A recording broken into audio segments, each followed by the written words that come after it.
a 6 de abril de 2020, publica-se a lei que respondia à necessidade de estabilidade no arrendamento habitacional e não habitacional no âmbito da pandemia Covid, há mais de um ano.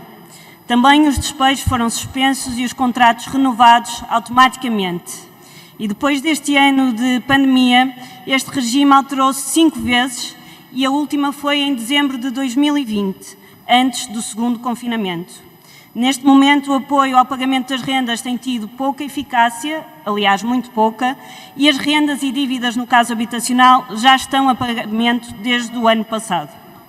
Esta realidade parece obliterar que passamos recentemente por um novo confinamento com maior perda de rendimentos e que temos vindo a assistir a notícias de aumento do desemprego e do subemprego. No arrendamento não habitacional, a ameaça de despejo após junho, assim como do aumento posterior das rendas, tem sido uma faca bem aguçada na ténue esperança de retoma de cada pequena e média empresa. As notícias dos valores das casas, pelo contrário, prosseguem o ritmo de crescimento. O Instituto Nacional de Estatística relata que no final de 2020 o preço das casas subiu 2 dígitos em metade do país, com uma enorme expressividade na cidade do Porto, 16,6% mais alto que em 2019, e no centro histórico esse valor alcança os 23%. No momento de estagnação económica, este crescimento está claramente desfasado do rendimento, da capacidade de consumo ou de aquisição no nosso país. Nenhuma liberdade de escolha aos consumidores, zero eficiência do mercado. Na mesma linha, os dados sobre o arrendamento indicam que os valores médios das rendas em Portugal custam 2/3 do salário médio. 2/3. E aumentaram igualmente entre o fim do segundo semestre de 2019 e de 2020. E agora pensemos no concreto da vida. Um agregado com uma mãe e uma filha que vivem em Lisboa necessitam de um T2 que deve medir cerca de 85 metros quadrados e que, segundo estes valores, custa 857 euros.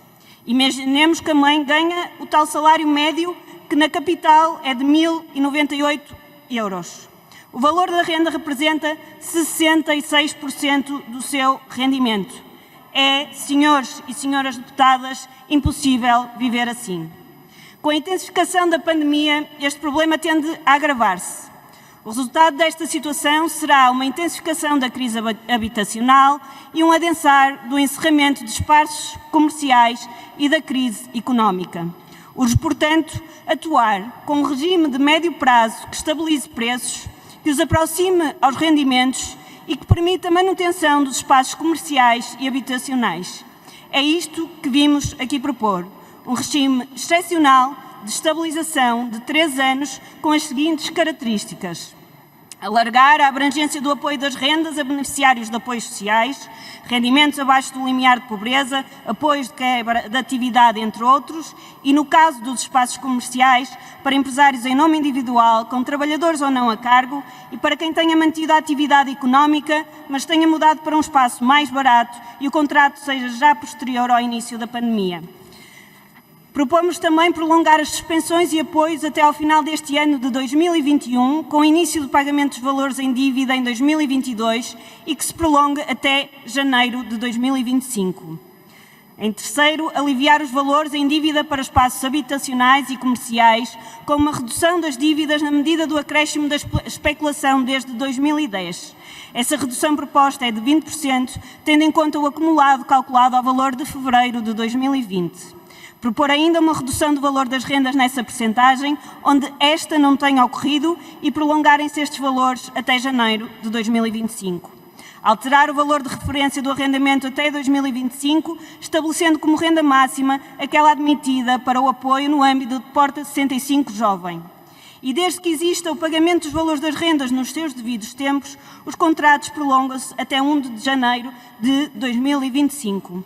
Senhoras e senhores deputados, em 2018, ainda antes da crise, 33% da população não tinha capacidade económica para assegurar o pagamento imediato de uma despesa inesperada sem recorrer a empréstimos.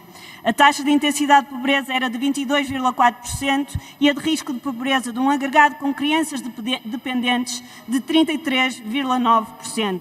no caso de agregado monoparental com pelo menos uma criança.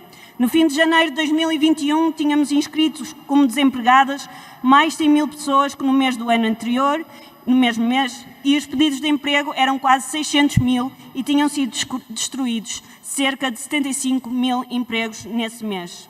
Por isso, senhoras e senhores deputados, o limbo em que se encontram milhares de famílias, pequenos negócios e, de resto, todo o país, tem de ser estancado e só uma clara ajuda à estabilização o garantirá. Muito obrigada.